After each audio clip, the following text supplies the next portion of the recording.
Hi everybody. Today is Thursday, Maundy Thursday.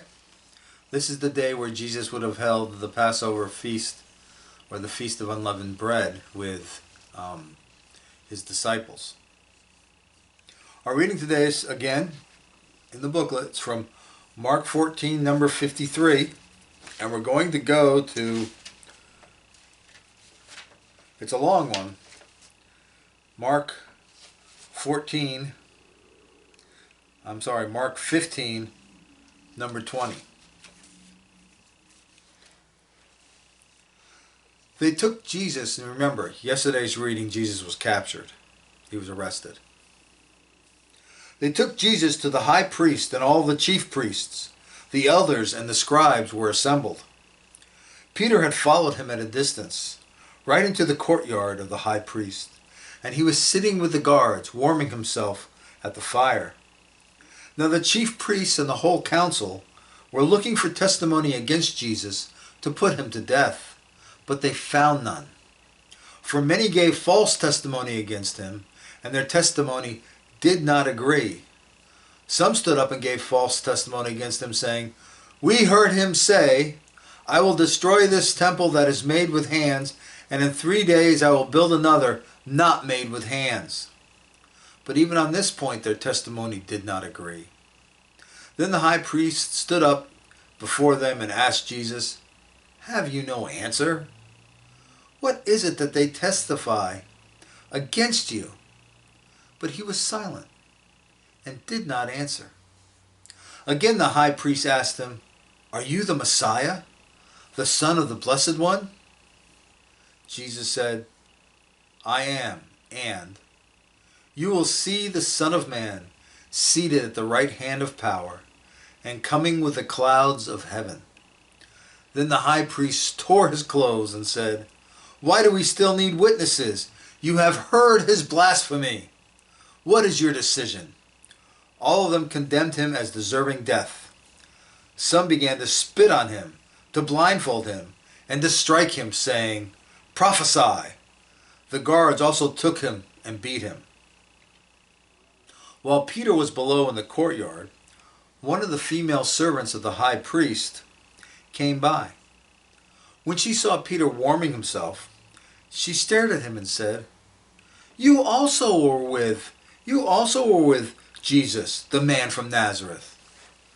But he denied it, saying, "I do not know or understand what you are talking about."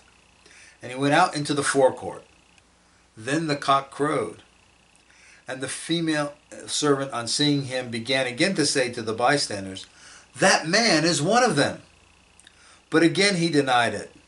Then after a little while, the bystanders again said to Peter, "Certainly you are one of them, for you are a Galilean and you talk like one." But he began to curse and he swore an oath, "I do not know this man you are talking about." At that moment the cock crowed for the second time. Then Peter remembered that Jesus had said to him, "Before the cock crows twice, you will deny me 3 times." And he broke down and wept. As soon as it was morning, the chief priests held a consultation with the elders and scribes and the whole council. They bound Jesus, led him away, and handed him over to Pilate. Pilate asked him, "Are you the king of the Jews?" He answered him, "You say so." Then the chief priests accused him of many things. Pilate asked him again, "Have you no answer? See how many charges they bring against you?" But Jesus made no further reply, so that Pilate was amazed. Now at the festival, he used to release a prisoner for them, anyone for whom they asked. Now a man called Barabbas was in prison with the insurrectionists who had committed murder during the insurrection. So the crowd came and began to ask Pilate to do for them according to his custom. Then he answered them, "Do you want me to release for you the king of the Jews?" For he realized that it was out of jealousy that the chief priests had handed him over. But the chief priests stirred up the crowd to have him release Barabbas for them instead. Pilate spoke to them again. Then what do you wish me to do with the man you call the King of the Jews? They shouted back, Crucify him! Pilate asked them, Why? What evil has he done? But they shouted all the more, Crucify him!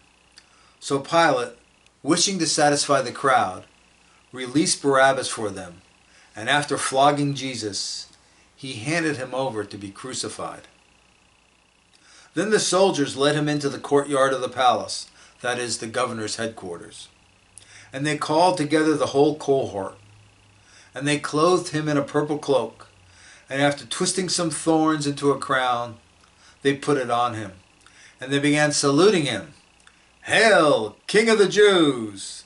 They struck his head with a reed and spat upon him, and knelt down in homage to him. After mocking him, they stripped him of the purple cloak, and put his own clothes on him. Then they led him out to crucify him. This is the reading from Maundy Thursday. So, it's a very interesting reading because Jesus has already foretold what is going to happen. Not just the denial of Peter, but he's also foretold that he will be beaten and killed, even though people didn't believe him when he said these things. And I think one of the interesting things is that he doesn't bother giving an answer to either the chief priests, the council there, or to Pilate. And the reason he doesn't bother giving an answer is because it's not worth an answer. He knows what's going on. He knows that this is part of the plan of his Father, God. So there's really not anything that he can do to stop this. Now, if you go to Israel, you can actually go to the house of Caiaphas. Caiaphas was the chief priest at the time. And in the house of Caiaphas, there's a huge cistern. These houses, because Jerusalem is a walled city, they used to have huge cisterns to hold water in case of a siege. That way they would have water available and they could last longer if their fortress, if their city of Jerusalem was being besieged by a hostile force. It is believed that the cistern is where they had Jesus suspended on a wall. They had his hands tied like this, and he was hanging with his feet not touching the ground. Now, if you are in that cistern and you look up, you will see that there are spaces at the top of the cistern. These spaces were designed for both the filling and the drawing of water. And that is believed where they did the council meeting from, where they shouted at him and where they spit at him. Some were actually down in the cistern with him.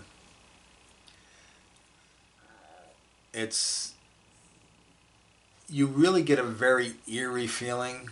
Now, I know it's probably because I'm a Christian and I know the stories, but you get a real eerie feeling when you're in there.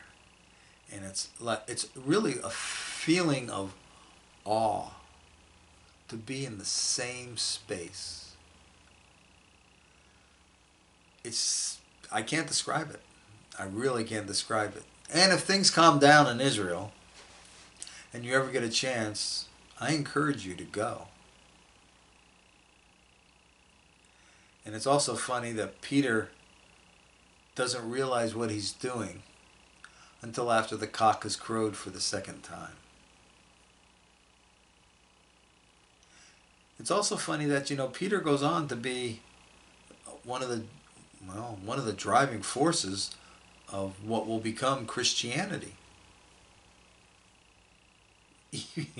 Even though he's denied Jesus. It just shows the forgiveness of God and the forgiveness of Jesus. So, here's my little bit about if I was a disciple.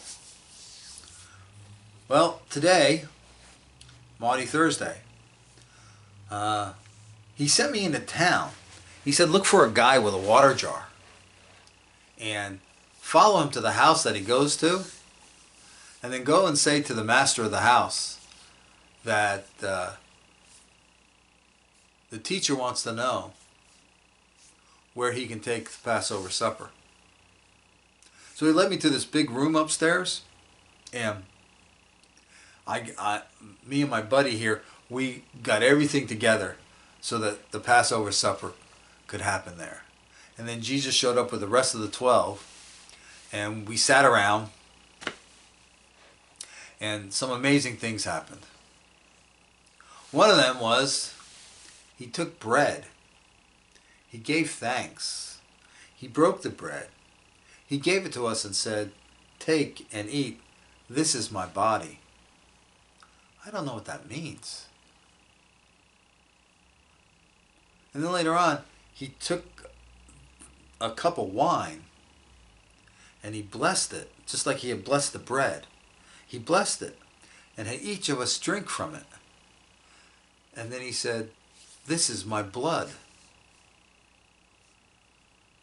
I don't know what that means either. And then he told us that somebody that's sitting at the table eating with him is going to betray him. One of us. We've been with him for 3 years. It's not me. I'll tell you that right now. It's not me. I don't know. I don't know who it is. But I guess we'll find out. You know, he's never told me a lie, so I guess he's not lying about this. So then we sang the song, which is a psalm actually, and we left. We went to the foot of Mount Olive. It's a little place. It's called Gethsemane. There's a nice garden there. There's a lot of olive trees. And then he took Peter and James and John with him. Well, we just hung out over here, and he went and prayed. He seemed very distressed.